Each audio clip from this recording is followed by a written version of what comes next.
یہ بہت بڑی بات ہے، بہت بڑی بات ہے، اور سیرت کا یہ حصہ اکثر و بیشتر لوگوں کے سامنے نہیں ہے۔ ہمارے ہاں میلاد کی محفلیں ہوتی ہیں، سیرت کے جلسے ہوتے ہیں، حضور کے مناقب بیان کیے جاتے ہیں، حضور کی فضیلتیں بیان ہو رہی ہیں، آپ کے گیسوؤں کی بات ہو رہی ہے، اور باتیں ہو رہی ہیں، سایہ تھا نہیں تھا اس کی باتیں ہو رہی ہیں، حالانکہ وہ irrelevant ہے۔ سیرت، اصل سیرت کیا ہے؟ حضور نے اللہ کے دین کو قائم کرنے کی جد و جہد خالص ہیومن لیول پر کی ہے، ہیومن لیول پر۔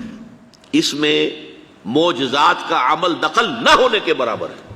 تکلیفیں جھیل کر، مصائب برداشت کر کے، فاقہ جھیل کر، زخم جھیل کر، اپنا خون زمین پر گرتا ہوا دیکھ کر، 259 اپنے جانثاروں کی لاشیں دیکھ کر، یہ مراحل طے کر کے یہ کام کیا ہے۔ ایسا نہیں ہوا بس دعا مانگی اور بیڑا پار ہو گیا، نہیں۔ 3 برس شیب بنی ہاشم کے اندر نظر بند رہے ہیں، اور طائف میں جو نقشہ ہوا ہے، رسوا سر بازارے آشوخ ستمگارے، اس راہ میں جو سب پہ گزرتی ہے سو گزری، یہ نقشہ ہے۔